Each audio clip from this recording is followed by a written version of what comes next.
If you can't do it right, don't do it at all. I hear this phrase and phrases like it thrown around a lot. I understand the sentiment. If you've been hired to paint somebody's house, it's the common understanding that you're going to try to do the best job that you possibly can. To try to do a bad job would be ridiculous and unethical. But doing the best you can is very different than doing a good job. Because if you suck at something, or you've never done it before, it's not going to be good, and there's nothing you can do about it. You know, this probably makes sense to you. It probably makes a lot of sense to most people, but everybody lives as if they don't believe it.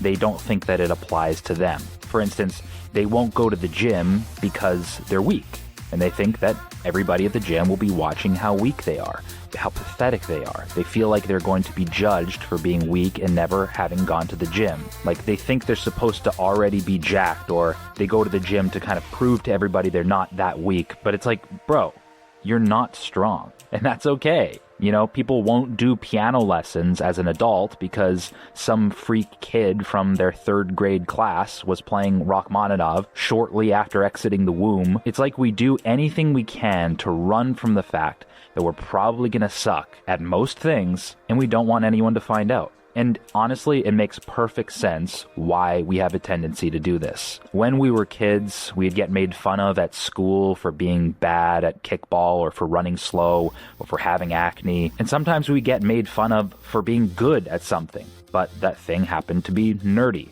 like playing the trombone. So whatever it is, we adapted to our environment. We hid our talents and our weaknesses, and we sort of just flew under the radar to blend in. As a kid, we developed a mental framework that guarded us from humiliation, discomfort, and social scrutiny. The problem is that this coping mechanism made a lot of sense for that specific environment. It served a function that was useful at the time.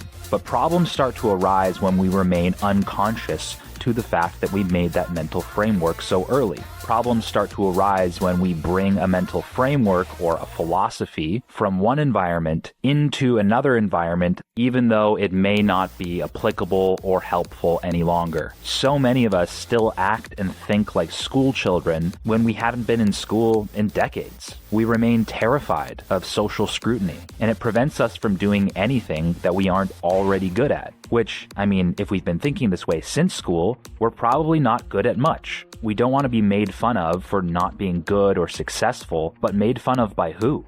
Where did these people go? The people are gone, obviously, but their judgment remains bouncing around our head. And if we are unconscious of it, it'll feel like our own rational thought. When we think of doing something that we want to do or something that we want to try out, we'll find ourselves automatically coming up with a reason or an excuse as to why we can't do it, or why we'll do it tomorrow, or we'll look for the perfect timing to do something. We find it very difficult to do things that we aren't known for. You know, we'll want to get into photography, so we watch some YouTuber or 300 YouTubers trying to find the best preset so that your photos don't suck. It's like, I can't get into boxing. That isn't me. People will think that's weird. They'll say, what's gotten into you? But it's like, who is saying that? We like to pretend that our rationality is this pure, infallible logic instead of the survival instincts of a little kid who's trying not to get hurt. So let this be a reminder to you. You can just do things.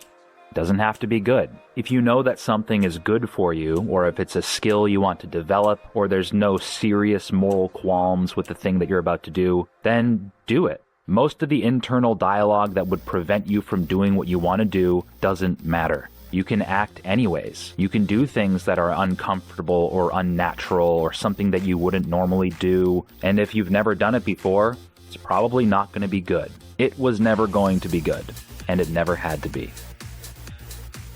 Thank you to AG1 for sponsoring this video. As you all know, AG1 is by far my favorite supplement, and that's because there's no competing with its nutritional profile. It's packed with over 75 vitamins, nutrients, and whole food source superfoods in every single scoop. AG1 is by far the most streamlined, easiest, and frictionless way to give your body everything it needs to stay focused and energized throughout the day. In fact, by the time you're watching this video, I will be in Europe exploring, and one of my friends friends who's going on this trip messaged me and said, can you please bring some of those AG1 travel packs? I don't know what we're going to be eating over there, but I want to make sure that I'm getting some vitamins. I said, sure thing, buddy, I got you. So if you're interested in joining me and trying AG1, then if you use my link in the description below, then you'll also get a year's supply of their vitamin D3 and K2 complex, as well as 5 AG1 travel packs with your first purchase. You can also scan the QR code that you're seeing on screen right now. Once again, click my link in the description below or scan the QR code to take advantage of this amazing offer. And thank you again, AG1, for sponsoring this video. If you liked this video, then if you hit the like button, that would be a huge help because it tells the algorithm that this was a good and helpful video and more people should see it. If you're lurking here, consider subscribing, checking out the merch. Everybody who buys the merch messages me, not everybody, 100% of the people. No, a lot of people who buy the merch say, dude, I wear this hoodie all the time. In fact, I see it all the time. Friends and family who have my merch wear it literally all the time. Like, it's not just like, oh, they take it and they're like, oh, thanks for the merch, and just never wear it. No, they wear it constantly. So people love the merch, super comfortable. We went through so many iterations to make sure that it is as comfortable and high quality as possible, whilst not actually losing money every single time you buy one. Although if you're from certain countries, we actually do lose money every single time you buy one. But we're not going to get into that. Other than that, thank you so much for watching, and we'll catch you in the next video.